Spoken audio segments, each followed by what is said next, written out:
혹 여러분은 미래를 위해서 은행 계좌에 얼마가 있어야 안심이 되십니까? 혹은 여러분이 원하는 자리에 오르기 위해서 얼마나 많은 시간과 노력을 투자하고 계시는지 모르겠네요. 우리는 평생 무언가를 쌓아 올리는 삶을 살아오고 있습니다.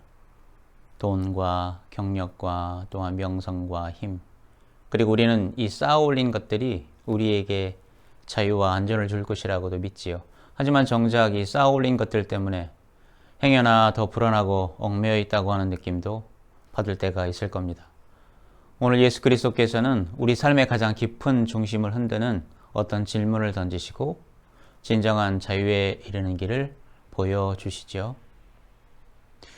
유튜브를 보다 보게 되면 그 유튜브 내용 중에 스티브 잡스의 유언이라고 하는 동영상이 돌아다니고 있어요. 스티브 잡스, 우리가 쓰고 있는 스마트폰을 만든 그러한 사람. 이것이 이후에 그 돌아다니는 동영상이 가짜로 판명이 나긴 했지만 그거를 가끔 보게 되면 우리들에게 여러 생각을 하기도 하지요. 온라인과 SNS를 통해서 널리 퍼진 이 글은 스티브 잡스가 사망하기 직전에 남긴 유언이라고도 알려져 있는데 가짜였다고 판명이 된 거죠. 요지는 다음과 같은 거예요. 나는 사업에서 성공의 정점에 이르렀다. 남들이 보기에 내 삶은 성공의 전형일 것이다. 그렇지만 일 외의 기쁨이라고 하는 거의 없었다. 결국 부라고 하는 것은 내게 익숙해진 삶의 일부였을 뿐이다. 성공의 정점에 올랐던 사람이 기쁨보다는 오히려 허무함이 있다고 하는 내용으로 시작이 되는 이 유튜브 스티브 잡스의 유언이라고 알려져 있는 이 동영상. 또한 그 안에는 이 세상에서 가장 비싼 침대가 무엇인지 묻기도 하죠. 가장 비싼 침대는 어떤 걸까요? 병상이라고 나와 있어요. 슬픔의 침대. 여기에 대해서 이 글을 읽을 때마다 이 동영상을 볼 때 요즘 일반적으로 우리 인생의 끝은 어딘가 생각을 하게 됩니다. 요양원이나 혹은 요양병원 침대에서 인생을 마무리하고 있는 요즘의 그 마지막의 삶을 또한 보게도 되죠. 가깝게는 제 부모님도 요양원에 계시다가 결국은 병원 1인실로 옮기시고 종환자실로 옮기신 다음에 일주일 안에 소천하셨던 그러한 경험도 있습니다. 그 동영상 안에 또 이런 얘기가 나와요. 운전해줄 사람이나 돈을 벌어줄 사람을 고용할 수는 있다. 근데 대신 아파줄 사람을 구할 수는 없다. 재물이 갖고 있는 한계를 또한 얘기하고 있습니다. 평생 벌어버린 재산은 가져갈 수가 없다. 내가 가져갈 수 있는 것은 오직 사랑으로 점철된 추억뿐이다. 가족과 배우자와 친구들에 대한 사랑을 귀히 여기라고 하는 그러한 동영상을 우리는 찾아서 볼 수가 있죠. 중요한 것은 그 동영상에서 삶은 유일하다고 하는 거예요. 잃어버린 물건을 때론 찾을 수도 있지만 잃은 후에 절대로 되찾을 수 없는 것이 하나가 있는데 그것은 바로 인생이다. 스티브 잡스의 마지막 유언이라고 알려져 있던 이 동영상, 가짜 동영상으로 알려져 있긴 하지만 이거를 볼 때마다 우리에게 많은 것을 생각을 하게 합니다. 여러분, 우리는 각자 인생의 끝에서 어떤 말을 남기게 될까요? 남길 만한 시간은 있습니까? 그 남길 때의 정신은 과연 멀쩡할까요? 알 수는 없어요. 그래서 저는 유언의 글귀를 정해 놓았습니다. 요한일서 2장 17절 하반절의 말씀인데 오직 하나님의 뜻을 행하는 자는 영원히 거하느니라. 결국은 주님의 뜻을 이뤄가는 그러한 삶, 제 인생 마지막 끝에 주님의 뜻을 이루소서라고 하는 말로 마치기를 소망하면서 그 성경 구절을 유언의 글귀로 정해 놓았죠. 오늘의 본문으로 들어가겠습니다. 오늘의 본문을 쉬운 성경으로 제가 읽어보겠습니다. 마태복음 6장 19절에서 24절 쉬운 성경. 땅에다가 너희의 재물을 쌓아두지 마라. 땅에서는 좀이 먹거나 녹이 슬어 못 쓰게 되고 도둑이 들어 훔쳐간다. 오직 하늘에다가 너희의 재물을 쌓아두어라. 하늘에서는 좀이 먹거나 녹이 슬어 못 쓰게 되는 일도 없고 도둑이 들어 훔쳐가는 일도 없다. 내 재물이 있는 곳에 내 마음도 있다. 눈은 몸의 등불이다. 그러므로 내 눈이 성하면 내 온몸이 밝을 것이다. 그러나 내 눈이 성하지 못하면 내 온몸이 어두워질 것이다. 그러므로 내 안에 있는 빛이 어두워지면 그 어두움이 얼마나 심하겠느냐. 아무도 두 주인을 섬길 수 없다. 한쪽을 미워하고 다른 쪽을 사랑하거나 한쪽을 귀하게 여기고 다른 쪽을 하찮게 여길 것이다. 너희는 하나님과 재물을 아울러 섬길 수 없다. 이 본문을 읽고 준비하면서 지나간 시간 동안의 어떤 뉴스를 생각을 하게 됐어요. 뉴스를 요즘도 시청하고 있죠. 그 뉴스의 제목은 정경유착, 정치 권력과 재물의 만남, 뇌물수수와 반대급부. 이러한 정치 권력과 재물의 유착은 공익을 위해서 봉사해야 될 권력자가 사적 이익을 추구하며 생기는 전형적인 재물 숭배의 형태라고 우리는 알고 있어요. 뇌물수수와 사익 추구. 돈을 받고 정치 권력자가 자신의 직무의 권한을 인허가나 정책 결정이나 예산 집행 등을 활용을 해서 특정 기업이나 개인에게 특혜를 제공하는 것. 그 대가로 뭘 받아요? 뇌물을 받죠. 혹은 기타 부정한 이익을 취하는 행위가 바로 정경유착. 한마디로 반칙을 하는 것을 우리는 왕왕 아니면 자주 뉴스를 통해서 보게도 됩니다. 일반적인 형태의 사례를 보게 되면 대규모 개발 사업이나 공공계약 과정에서 정치 권력이 개입을 하는 거예요. 특정 기업이 사업권을 따내도록 돕는 거죠. 그 대가로 기업으로부터 거액의 뇌물을 받거나 혹은 어떤 게 있냐면 이번에 우리 아들이 아니면 딸이 대학을 졸업하고 취업을 해야 되는데 거기에 들어갈 수 없습니까? 그 회사에 들어갈 수 없나요? 라고 하는 간접적인 반대급부도 챙기는 경우가 있죠. 또한 어떤 특정 사람이나 집단의 이익을 위해서 규제를 완화시켜주거나 법률을 변경하는 대가로 정치 자금을 받는 경우가 있죠.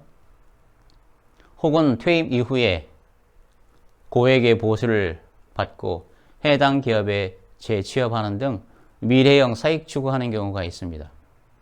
직접적으로 자기는 아니지만 자기의 자녀들을 위한 그러한 반대급부를 챙기거나 아니면 퇴직 이후에 그 기업에 들어가서 다시금 재취업하는 미래를 생각하면서 자기가 갖고 있던 어떤 권리를 악용하거나 사익을 추구하는 데 쓰는 것을 우리는 또한 보게도 되죠.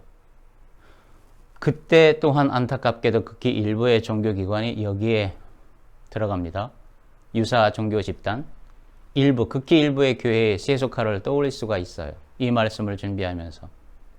현실이기 때문에 안 볼 수가 없죠. 외면할 수도 없어요. 특히 종교기관이 하는 일이 크게 두 가지 아닌가요? 영적인 진리를 선포하는 거예요. 선포할 뿐만 아니라 일상 가운데서 도덕적인 모범을 보여야 할 것이 종교기관의 어떤 역할이나 해야 될 일들이죠. 그럼에도 불구하고 대형화가 되고 세속화 과정을 거치면서 재물과 권력을 추구하는 현상이 발생해 오고 있어요. 그래서 문제가 생깁니다. 그래서 일부 유사 종교기관들이 정치 권력과 줄을 대서 사업을 하거나 당선이 되도록 조직적으로 가담한 일들이 벌어지죠. 남의 나라의 일일까요? 아니요. 지금 우리가 또한 뉴스를 통해서도 보고 있는데 극히 일부의 종교기관이 이런 일에 아마 하고 있지 않을까 생각이 듭니다. 대다수의 주님의 말씀으로 진리를 선포하고 일상 가운데서 도덕적 모범을 보이고 있는 그러한 교회들의 모습이 있음에도 불구하고 이러한 일부의 대형 어떤 종교기관들의 모습을 보게 되면 사람들로 하여금 겸허하게 다시금 주님의 그러한 삶을 따라가는 그러한 그리스도의 삶이 어떠해야 되는지 다시금 도전을 받는 일들이 왕왕 일어나곤 합니다. 그런데 또한 종교기관 일부 내에서 헌금이나 기부금을 횡령하고 사유한다는 보도가 있어요. 이 부분에 대해서 다시 한번 우리가 경각심을 갖고 주님께 올려드린 그러한 구별되어 있는 헌금이 주님의 나라 확장하는 데 제대로 잘 쓰여져야 될 것이라고 또한 믿습니다. 이런 상황 가운데서 우리 각자에게 질문을 해보는 일이죠. 과연 나의 보물은 어디에 있을까? 여러분들의 보물은 어디에 있습니까? 예수 그리스도는 땅에 보물이 있었고 빼앗길 수도 있다고 말씀하고 계시죠. 그런 것들은 일시적이고 불안정한 가치임을 경고하시는 것이 바로 우리가 함께 읽었던 말씀입니다. 반면에 하늘의 보화는 영원하고 안전하다고 말씀하고 계시죠. 여러분, 지금 우리 각자의 시간, 에너지, 염려, 재정을 가장 많이 쏟고 있는 그 보물의 위치는 땅인가요? 아니면 하늘인가요? 우리는 21절의 예수님의 말씀처럼 그 보물이 있는 곳에 마음을 빼앗기고 있지는 않는지 되돌아봐야 할 것입니다. 또한 예수 그리스도는 우리에게 말씀하고 계시죠. 이걸 통해서 과연 우리의 눈은, 나의 눈은 무엇을 보고 있을까? 예수님은 눈을 몸의 등불이라고 하셨어요.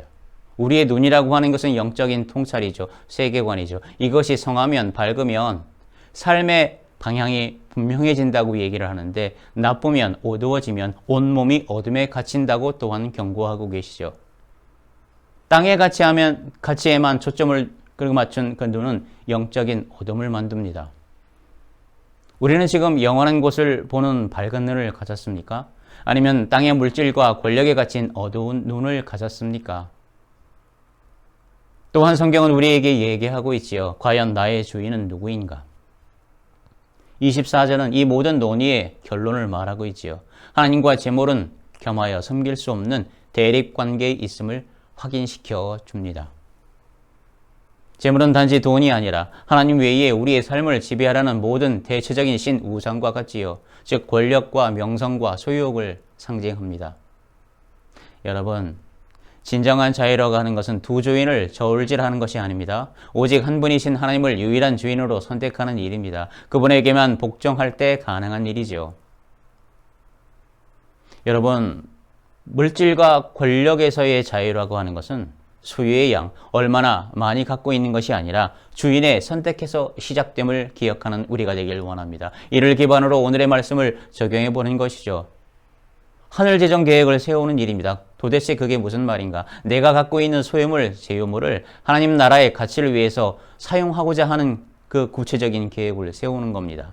내가 무엇을 갖고 있는지, 내가 무엇을 나눌까? 내가 주변에 있는 이웃에게 어떻게 행동으로 구제를 할까? 또한 주님께서 우리에게 말씀하셨던 선교를 어떤 방식으로 어디에 투자를 해야 될까라고 하는 부분, 내가 갖고 있는 것들을 확인해보고 이걸 어떻게 써야 될지 재정 계획을 세우는 일이죠. 이것이 바로 나의 마음을 땅에서 하늘로 옮기는 훈련인 줄 믿습니다. 다른 말로 얘기하면 정체성이죠. 나와 이웃의 관계를 어떻게 만들어갈까? 나를 알기 위해서 이웃의 어떤 그 상황이나 또한 사연을 알게 되고 다가가고 있는 일이 바로 정체성의 시작임을 기억하는 저와 여러분이 되길 원합니다. 두 번째, 우리가 어떤 식으로 이 부분을 적용할 것인지 영적인 눈을 교정하는 거예요. 날마다의 삶 가운데서 이것이 내 삶의 영원한 가치를 더하는 일인가 질문하는 일이죠. 행동 하나하나, 어떤 것을, 사건을 볼 때마다 무엇을 결정할 때 과연 이것이 영원한 가치를 더하는 일일까? 세상적인 성공과 명성이 주는 일시적인 만족을 넘어가는 일이죠. 하나님과의 관계를 통해서 오는 참된 기쁨과 평안에 초점을 맞추어 우리의 시선을 교정하는 일이에요. 바로 주체성을 생각하는 겁니다. 나와 하나님의 관계죠. 과연 내가 품고 있는, 내가 지향하고 있는 가치는 어떤 걸까? 땅의 가치일까? 영원한 것일까? 왜냐하면 우리는 죽음으로 향해 가고 있기 때문이죠. 언제 주님께서 부르실지 모르기 때문에 오늘을 낙원처럼 사는 일이 있어서 우리의 눈을 물질적인 것들, 그 눈에서 영적인 눈으로 교정하는 그러한 우리가 되길 주님의 이름으로 부탁을 드립니다. 또한 하나님과 재물 사이에서 우리가 단호히 선택해야 한다고 하는 거죠. 하나님도 믿으면서 하나님의 인도하신 가운데서 내가 무엇을 할 때 돈도 생기겠지, 좋은 일도 생기겠지, 직업도 괜찮은 게 생기겠지 라고 하는 그러한 마음보다 무조건 무선적으로 주님께서 우리에게 부탁하시고 명령하셨다는 것을 먼저 생각해 보라고 하는 것이 바로 오늘 우리에게 주시는 그러한 말씀의 핵심이지요. 두려움과 탐욕과 경쟁심으로 인해서 재물이 내 삶의 주인이 되려고 하는 순간순간마다 예수 그리스도께서 그때 당시에 우리에게 지금 선포하고 계시는 6장 24절의 말씀, 하나님 말을 주인으로 섬기겠다고 다시 고백하는 우리가 되어야 할 것입니다. 해야 할 바를 기억하는 바로 소명의식이죠. 결단의 시간이 돌아왔습니다. 오늘 우리는 예수 그리스도께서 선언하신 두 주인의 길 앞에 서 있지요. 이 시간 내 마음을 사로잡고 있는 땅의 보험을 염려, 욕심, 권력의 집착을 내려놓는 일입니다. 오직 하나님 한 분만을 나의 주인으로 모시고 나의 눈을 영원한 하늘의 보물에 고정하여서 물질과 권력으로부터 참된 자유를 누리는 삶을 살아가기로 결단해야 합니다. 우리들의 삶 가운데서 하나님 외에 가장 많은 관심과 시간을 요구하는 재물은 무엇인가요? 그 재물과의 관계를 끊고 줄이고 하나님을 유일한 주인으로 모시겠다고 지금 결단할 수 있겠습니까? 이미 결단한 줄 믿습니다. 재물은 섬기는 게 아니죠. 우리가 활용하는 도구예요. 그 도구로 인해 우리 마음이 갈라지고 찢어지기도 되긴 하지만 없이 하라고는 하지 않으셨어요. 어떻게 활용할 것인가임을 기억하는 우리가 되어야 할 것입니다. 각자의 인생 그리고 일상 속에서 만나는 유혹과 탐심과 이익 앞에서 하나님의 자녀로서의 정체성, 주체성, 소명의식을 기억하길 원합니다. 우리의 주인이 되신 주 예수 그리스도를 믿고 고백하고 결단하면서 오늘도 행진해 나가길 주님의 이름으로 축복을 드립니다. 기도하겠습니다. 사랑의 하나님, 우리가 살아나가면서 있어서 물질적인 것이 필요하기도 합니다. 힘도 필요합니다. 명성도 필요합니다. 그럼에도 불구하고 무엇보다도 먼저 하나님께서 우리에게 말씀해 주셨던 그 생명의 가치, 사랑의 가치를 잊지 않는 우리가 되도록 만들어 주시옵소서. 주님을 믿는 가운데에서 복도 받고 건강도 하고 모든 명예도 얻을 수 있으면 좋으련만 주님께서는 십자가의 그러한 길을 아버지 가신 줄 믿습니다. 그 길을 아버지 우리도 따라갈 수 있도록 용기 허락하여 주시고 담담하고 겸허하게 이 어려운 시대에 다시 한번 주 예수 그리스도의 그 십자가의 일을 기억하면서 앞으로 나아가는 우리가 되도록 만들어 주시옵소서. 담담하고 담백하게 강건하게 나갈 수 있는 성령의 능력으로 나가는 우리가 되도록 만들어 주시옵소서. 주 예수 그리스도의 이름으로 기도 올리옵나이다.